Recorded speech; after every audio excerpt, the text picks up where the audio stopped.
Hello children, this is Reshma's science classes. Welcome all of you.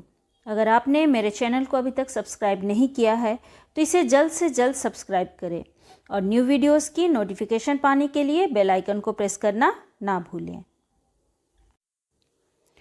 This is the 6th part of the topic flower and under this topic today we will learn about the androecium stamens. Okay, so let's we start our today's topic, that is the androecium. Androecium stamens.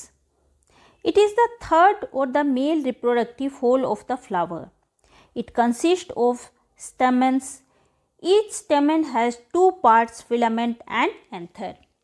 तो बच्चों, हम लोगों ने पिछले videos में हम लोगों ने फ्लावर के पार्ट्स के बारे में सीखा था। हम लोगों ने जाना था कि एक फ्लावर में कितने होल्स होते हैं, उसमें 4 होल्स प्रेजेंट होते हैं। The first hole is the calyx, second is the corolla, the third one is the androecium and the fourth one is the gynoecium. ठीक है, तो हम लोगों ने कैलिक्स और कोरोला के बारे में प्रीवियस वीडियोस में पढ़ लिया है। अगर आप इन वीडियोस को देखना चाहते हैं तो आई बटन क्लिक करके भी देख सकते हैं या फिर इनके लिंक्स डिस्क्रिप्शन बॉक्स में भी दिए हुए हैं, वहाँ से भी आप इन्हें देख सकते हैं। तो एंड्रोशियम ये कितने नंबर का हॉल है? ये 3rd नंबर का हॉल है। पहले कैलिक्स आता है, फिर कोरोला आता है, उसके बाद एंड्रोशियम आता है। और 3rd होल होने के साथ साथ ये एक मेल रिप्रोडक्टिव पार्ट या फिर मेल रिप्रोडक्टिव होल भी है। इसमें क्या क्या प्रेजेंट होता है? इसका जो सिंगल यूनिट होता है, एक सिंगल यूनिट को स्टेमन कहा जाता है और हर एक स्टेमन के 2 पार्ट्स होते हैं, that is the filament and the anther. Now the next is the filament. It is a long slender that carries food and water to the anther, and the anther is a bilobed structure present at the tip of the filament. Anther contains the pollen grains. Stamens may be free or united and show a number of variations. तो बच्चों, जो anther का नहीं, जो स्टेमन के कितने parts होते हैं? इसके 2 पार्ट्स होते हैं, फिलामेंट और एंथर। ठीक है, तो फिलामेंट एक लॉन्ग सिलेंडर स्ट्रक्चर होता है, लंबा और पतला स्ट्रक्चर होता है जो एंथर को फूड और वाटर सप्लाई करता है। और एंथर यह एक बाई लोब्ड स्ट्रक्चर है, इसमें 2 लोब्स प्रेजेंट रहते हैं और ये फिलामेंट के टॉप में प्रेजेंट होता है। एंथर के अंदर पोलेन ग्रेन्स भरे हुए होते हैं। जब भी आप किसी फ्लावर को टच करते हैं तो आपके हाथों में येलो डस्ट पार्टिकल्स क्या होते हैं? चिपक जाते हैं। तो यही येलो डस्ट पार्टिकल्स ये क्या होते हैं? ये पोलेन ग्रेन्स होते हैं। Is it clear? तो स्टेमेंस ये फ्री भी हो सकते हैं और यूनाइटेड भी हो सकते हैं, एक साथ जुड़े हुए भी हो सकते हैं और अलग अलग भी हो सकते हैं। अलग अलग फूलों में बहुत सारे डिफरेंट टाइप के स्टेमेंस या फिर इनमें बहुत वेरिएशंस देखने को मिलते हैं। देखो बच्चों, ये स्टेमन है और उसके पार्ट्स हैं। ठीक है, तो ये चाइना रोज फ्लावर का स्ट्रक्चर है। अब इसमें हम लोग देखते हैं, ये जो येलो डॉट्स दिखाई दे रहे हैं ये क्या है? ये एंथर है। ठीक है, और ये एक पतले से थिन थ्रेड लाइक स्ट्रक्चर से जुड़े हुए होते हैं। ठीक है, और ये क्या कहलाते हैं? ये इसके फिलामेंट होते हैं। Is it clear? ये येलो पोर्शन ये एंथर है, जो छोटे छोटे येलो डॉट्स दिखाई दे रहे हैं, और इसके साथ ही ये जो थिन थ्रेड लाइक स्ट्रक्चर है ये फिलामेंट है। अब इस स्ट्रक्चर में हम लोग देखते हैं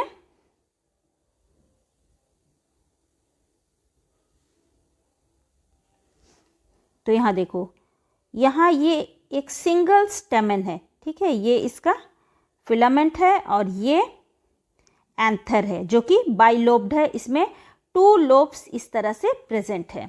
जब इस लोब का कटिंग किया जाता है, सेक्शन कटिंग किया जाता है, तो आप यहाँ देख सकते हो, यहाँ इसके भीतर में क्या है? पोलेन ग्रेन्स से भरे हुए हैं।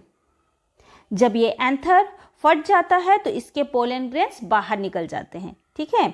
ये बाइलोब स्ट्रक्चर है जो पोलन सैक कहलाते हैं और इसके भीतर पोलन ग्रेन्स प्रेजेंट रहते हैं। चलिए हम लोग देखते हैं कि स्टामेन्स में कितने वेरिएशंस होते हैं, ये कितने अलग अलग प्रकार के होते हैं। कोहेशन ऑफ स्टैमेंस, कोहेशन का दैट मीन्स जो स्टैमेंस होते हैं वो किस तरह से जॉइंटेड होते हैं या फ्री होते हैं, बंडल्स में होते हैं या सिंगल होते हैं। तो इस तरह के स्ट्रक्चर किस किस फ्लावर्स में प्रेजेंट होते हैं, इन सब के बारे में हम लोग पढ़ेंगे। It refers to attachment of the stamens with each other. The first one is the monodelphous. The filament of all stamens are fused together into a single bundle or tube. The anthers are free. Example is China rose. तो मोनोडेल्फस इस type के flower में क्या होता है, जितने भी filaments होते हैं, ठीक है, स्टामेंस के जितने भी, एक फ्लावर में जितने भी स्टेमेंस प्रेजेंट होते हैं उसके जो फिलामेंट होते हैं वो क्या होते हैं, वो एक साथ फ्यूज्ड होते हैं, जुड़े हुए होते हैं एक साथ, ठीक है, और ये एक सिंगल बंडल बनाते हैं या फिर एक ट्यूब लाइक स्ट्रक्चर बनाते हैं। लेकिन इसके एंथर्स कैसे होते हैं, इसके एंथर्स फ्री होते हैं, इसके सिर्फ फिलामेंट्स एक साथ जॉइंटेड होते हैं, एक बंडल की तरह स्ट्रक्चर बनाते हैं, लेकिन इसके जो एंथर्स होते हैं वो फ्री होते हैं। और इस तरह का अरेंजमेंट हम लोगों को चाइना रोज फ्लावर में दिखाई देता है। The next is the diadelphous. The filament of stamens are fused together to form 2 bundles and the anthers are free. Example pea. हम लोगों ने मोनोडेल्फस में क्या पढ़ा था कि सारे जो फिलामेंट्स होते हैं वो एक सिंगल बंडल बनाते हैं। जस्ट उसके आगे डाइडेल्फस, डाई मीन्स 2, तो यहाँ भी जितने भी फिलामेंट है वो एक साथ जॉइंटेड होते हैं, लेकिन ये 2 बंडल्स बनाते हैं, ये 2 बंडल फॉर्म करते हैं, और इसके भी जो एंथर्स होते हैं वो फ्री होते हैं। क्लियर? और इस तरह का अरेंजमेंट हम लोगों को पी फ्लावर में देखने को मिलता है। चलिए हम लोग इसके डायग्राम्स देखते हैं, आपका कॉन्सेप्ट और भी क्लियर हो जाएगा इससे। तो बच्चों यहाँ देखो, ये चाइना रोज का फ्लावर है, ठीक है, और यहाँ पे हम लोग देखते हैं कि ये जो स्टेमन है ये क्या है, मोनोडेल्फस स्टेमिनल ट्यूब है। इसमें क्या है, बहुत सारे फिलामेंट्स निकले हुए हैं और इसी में एंथर्स क्या है, जुड़े हुए हैं, प्रेजेंट है। तो यहाँ पे जो स्टेमेंस है उसके जो फिलामेंट्स है वो क्या है, ये एक सिंगल स्टेमिनल ट्यूब में जुड़े हुए हैं, अटैच है, जो एक सिंगल बंडल बना रहे हैं। क्लियर? तो इस तरह के अरेंजमेंट को मोनोडेल्फस स्टेमन कहा जाएगा। और ये हमें कहाँ देखने को मिलता है, ये हमें चाइना रोज में देखने को मिलता है। अब हम लोग देखते हैं डाइडेल्फस। ये डाइडेल्फस फ्लावर का एग्जाम्पल है,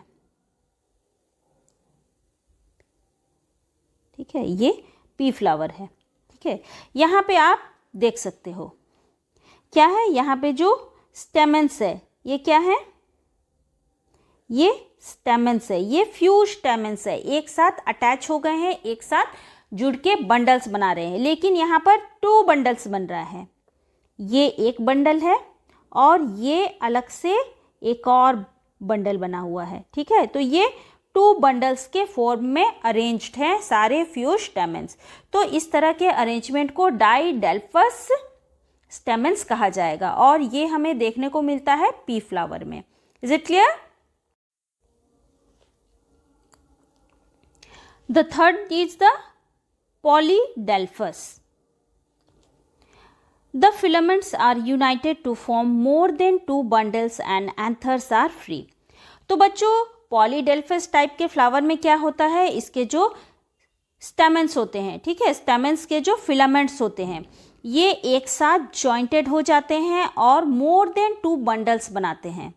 लेकिन यहाँ भी इसके एंथर्स कैसे होते हैं, ये फ्री होते हैं, ठीक है, ये मोर देन 2 बंडल्स बनाते हैं और इस टाइप के अरेंजमेंट को पॉलीडेल्फस कहा जाता है, जो हमें लेमन फ्लावर में देखने को मिलता है। Now the next is the syngenesious. The anthers are united together but the filaments are free. हम लोगों ने इससे पहले जो टाइप्स पढ़े थे, मोनोडेल्फस, डाइडेल्फस और पॉलीडेल्फस, इन तीनों में क्या कॉमन था? इसके जो फिलामेंट्स थे वो कैसे थे? वो जॉइंटेड थे, और इसके एंथर्स दो जो फ्री थे। लेकिन सिनेंजियस में क्या है? जस्ट इसके ऑपोजिट है। यहाँ क्या है? जो भी एंथर्स है वो कैसे हैं? वो जुड़े हुए हैं, यूनाइटेड फॉर्म में है, और इसके जो फिलामेंट्स है वो फ्री हैं। और इस टाइप का अरेंजमेंट हमें सनफ्लावर में देखने को मिलता है। देखो बच्चों, ये लेमन फ्लावर का स्ट्रक्चर है, ठीक है। इसमें हम लोगों ने पढ़ा था कि यहाँ जो फिलामेंट्स होते हैं वो यूनाइटेड होते हैं और मोर देन 2 बंडल्स बनाते हैं। यहाँ देखो, इसके ये क्या है? फिलामेंट्स है। यहाँ एक बंडल फॉर्म है, यहाँ एक बंडल फॉर्म है, इस साइड में एक बंडल फॉर्म है। तो इस तरह से ये 2 से ज़्यादा बंडल्स बनाते हैं, और इसके जो फिलामेंट्स हैं वो जॉइंटेड रहते हैं, लेकिन इसके जो एंथर्स होते हैं वो फ्री होते हैं, अलग अलग होते हैं। और इस टाइप के अरेंजमेंट को पॉलीडेल्फस कहा जाता है, जो हमें लेमन फ्लावर में देखने को मिलता है, right. Okay, the next type is the syngenesious, ठीक है। तो सिनेंजियस टाइप में हम लोगों ने पढ़ा था कि इसके एंथर्स कैसे होते हैं। इसके एंथर्स जो होते हैं वो जॉइंटेड होते हैं, यूनाइटेड फॉर्म में होते हैं, लेकिन इसके जो फिलामेंट्स होते हैं ये फ्री होते हैं। क्लियर? आप यहाँ इजीली देख सकते हैं कि इसके जो फिलामेंट्स है ये कैसे हैं?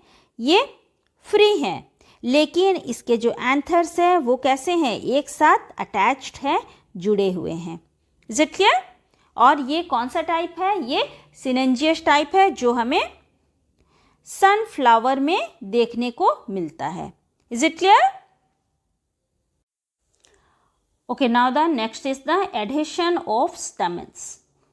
It refers to the attachment of stamens with other holes or the parts. तो adhesion of stamens that means जो stamens है वो फ्लावर के दूसरे होल से या अदर पार्ट से किस तरह अटैच्ड है या किस तरह अरेंज्ड है। इस बेसिस पे इसके 2 टाइप्स होते हैं। The first one is the epipetalous and next is the gynandrous, ठीक है। चलिए हम लोग इसके बारे में पढ़ते हैं। The first is the epipetalous. Stamens are attached to the petals by their filament and anthers are free. The example is sunflower. तो बच्चों epipetalous में क्या होता है? इसके जो stamens हैं वो petals से attached हैं, ठीक है, फ्लावर के petals से attached हैं, लेकिन इसके जो anthers है वो कैसे हैं? वो free हैं, और इसका example है sunflower. The next is the gynandrious. Stamens are attached to the carpels, pistils and the example is calotropis. Gynandrious में क्या होता है? जो stamens होते हैं वो कार्पेल से अटैच्ड होता है, ठीक है। Carpel that is the female reproductive part, ठीक है, तो इससे अटैच्ड हैं, और इस टाइप के अरेंजमेंट को गाइनेंड्रियस कहा जाता है, जो हमें कैलोट्रोपिस में देखने को मिलता है। देखो बच्चों, ये क्या है? ये कैलोट्रोपिस का इपीपेटलस का एग्जाम्पल है।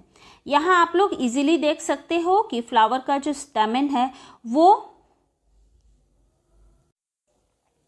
पेटल से अटैच्ड है। ये क्या है? ये फ्लावर का पेटल पार्ट है, और इसके जो फिलामेंट्स है यहाँ पर से अटैचमेंट शुरू हुआ है, ठीक है, यहाँ से अटैचमेंट शुरू हुआ है, लेकिन इसके जो एंथर्स है वो क्या है? वो फ्री हैं, ये जॉइंटेड नहीं है, ये किसी भी पार्ट से जॉइंटेड नहीं है, लेकिन इसके जो फिलामेंट्स है ये पेटल से अटैच्ड है। इस टाइप के अरेंजमेंट को इपीपेटलस कहा जाता है, जो हमें सनफ्लावर में देखने को मिलता है। Now the next is the gynandrous type. ये किस टाइप का है? गाइनेंड्रियस, ठीक है। तो इसमें क्या होता है? जो स्टेमेंस होते हैं वो कार्पेल से अटैच्ड है। देखो, ये कैलोट्रोपिस का फ्लावर है, ये तो जनरली आप लोगों ने देखा ही होता है। ये इजीली हर जगह अवेलेबल होता है, ठीक है। तो ये फ्लावर का कार्पेल है और ये पार्ट, ठीक है, ये जो इस तरह का स्ट्रक्चर है ये पार्ट इसका स्टेमन्स है। तो ये स्टेमन्स क्या है, कार्पेल से अटैच्ड है और इस टाइप के अरेंजमेंट को क्या कहा जाता है, गाइनेंड्रियस कहा जाता है, जो हमें कैलोट्रोपिस फ्लावर में देखने को मिलता है। Clear? Now the next is the types of stamens. The first is the dynamos.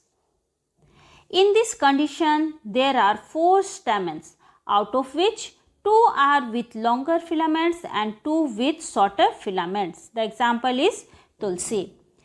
तो स्टेमन्स के टाइप में जो डायनेमस टाइप का स्टेमन होता है, इसमें क्या होता है, इस फ्लावर में 4 स्टेमन्स प्रेजेंट होते हैं, जिसमें से 2 लॉन्गर होते हैं और 2 शॉर्टर होते हैं, 2 छोटे स्टेमन्स होते हैं और 2 लंबे स्टेमन्स होते हैं। तो इस तरह का डिफरेंट अरेंजमेंट हमें तुलसी फ्लावर में देखने को मिलता है, ठीक है। Now the next is the tetradynamous. In this condition there are 6 stamens, out of which 4 are long and 2 are short. Example mustard. Tetradynamous, इस टाइप के फ्लावर्स में क्या होता है, यहाँ पे 6 स्टेमन्स प्रेजेंट होते हैं और इन 6 स्टेमन्स में से जो 4 स्टेमन्स होते हैं वो लॉन्ग होते हैं और 2 स्टेमन्स शॉर्ट होते हैं, ठीक है। और इस टाइप का अरेंजमेंट हमें मस्टर्ड फ्लावर में देखने को मिलता है। देखो ये डायनेमस टाइप का स्टेमन है। यहाँ पे आप इजीली देख सकते हो कि इस टाइप के अरेंजमेंट में कितने स्टेमन्स होते हैं, यहाँ पे 4 स्टेमन्स प्रेजेंट होते हैं।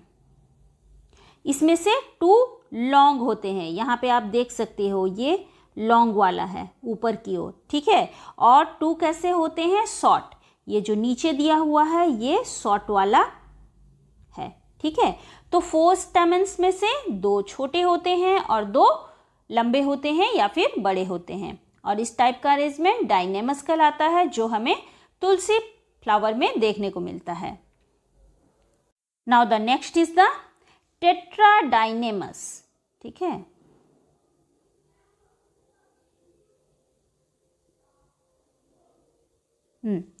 तो इस टाइप में क्या होता है, यहाँ पे 6 स्टेमन्स प्रेजेंट होते हैं, जिसमें से 4 स्टेमन्स लॉन्ग होते हैं और 2 स्टेमन्स छोटे होते हैं, ठीक है। यहाँ पे आप देख सकते हो ये एक स्टेमन है, ये एक स्टेमन है, इस साइड पे एक है और यहाँ इस साइड पे एक है।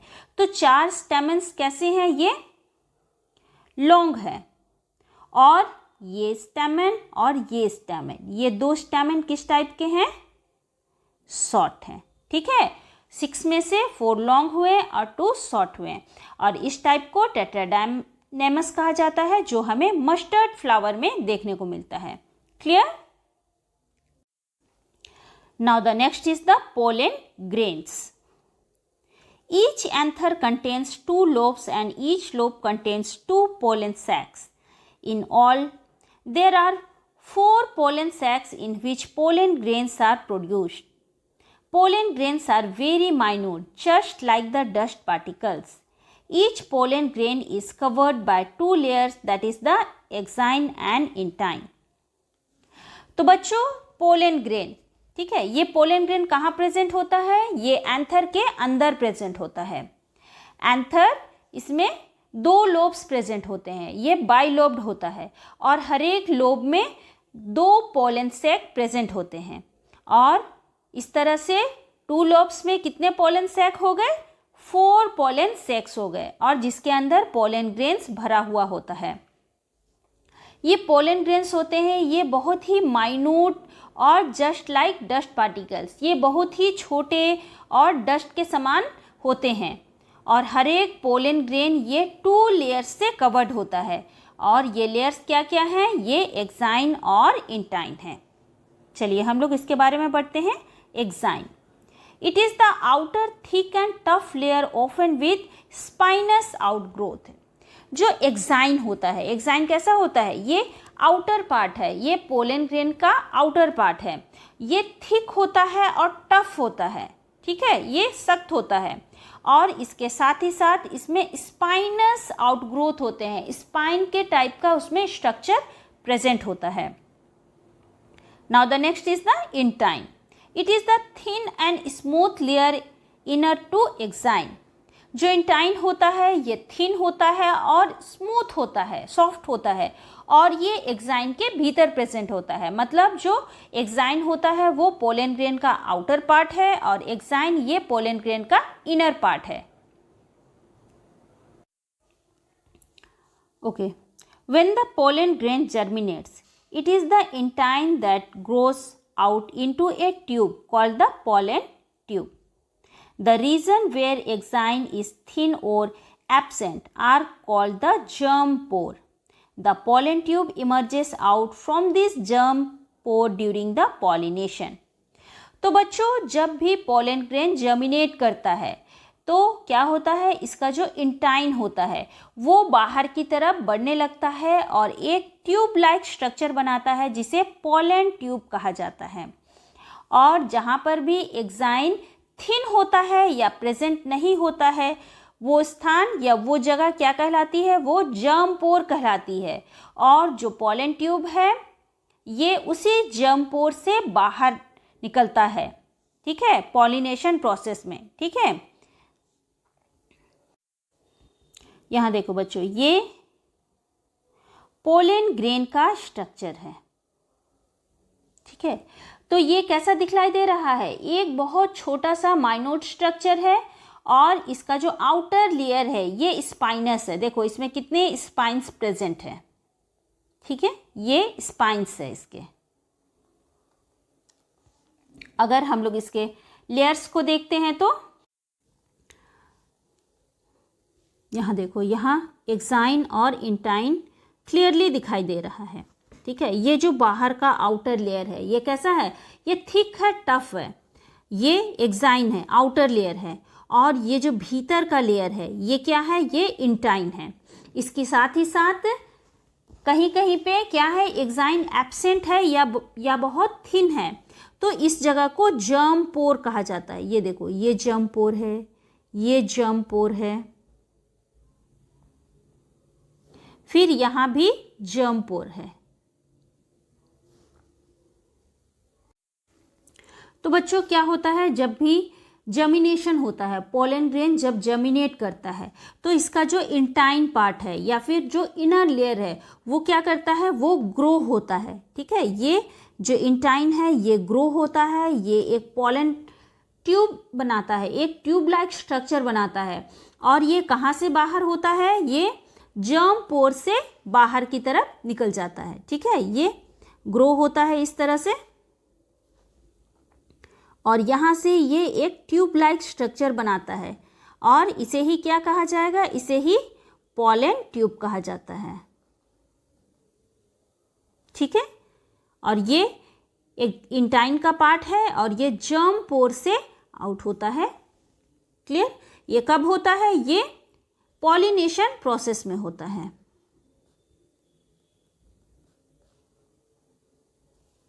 क्लियर। तो बच्चों आज की इस वीडियो में हम लोगों ने androecium that means the third whorl के बारे में पढ़ा। Now it is the quiz time. Previous quiz में मैंने आप लोगों से एक सवाल पूछा था and the question is polypetalous corolla are seen in. Polypetalous type का कोरोला किस फ्लावर में देखने को मिलता है, and the answer is mustard flower. Now the today's quiz and the question is diadelphous stamens are seen in. डाइडेल्फस type का stamen किस में देखने को मिलता है, and the options are mustard flower, China rose and the pea flower. आप मुझे इसके आंसर जल्द से जल्द कमेंट बॉक्स में भेज सकते हैं। तो बच्चों आई होप आपको ये वीडियो पसंद आया होगा। अगर आपको यह वीडियो पसंद आया है तो प्लीज़ इसे लाइक करें, सब्सक्राइब करें और इसे ज़्यादा से ज़्यादा लोगों को शेयर करें। जो पेरेंट्स इस वीडियो को देख रहे हैं वो इसे अपने बच्चों के लिए भी रेकमेंड कर सकते हैं क्योंकि ये बहुत ईजी और इंटरेक्टिव फॉर्म में है। मेरी पिछली वीडियोस को देखने के लिए आप आई बटन पर भी क्लिक कर सकते हैं या फिर इनके लिंक्स डिस्क्रिप्शन बॉक्स में भी दिए हुए हैं, वहाँ से भी आप इन्हें देख सकते हैं। आप मुझे फेसबुक पर भी फॉलो कर सकते हैं। मेरी वीडियोस के लिए आप मुझे ज़रूर से ज़रूर कमेंट करें, क्योंकि यह मुझे आपके डाउट्स के बारे में बतलाता है और मुझे मोटिवेट भी करता है ताकि मैं और अच्छी तरह वीडियो बना सकूं। Okay guys, see you soon in the next video. Till then bye, thank you, have a nice day.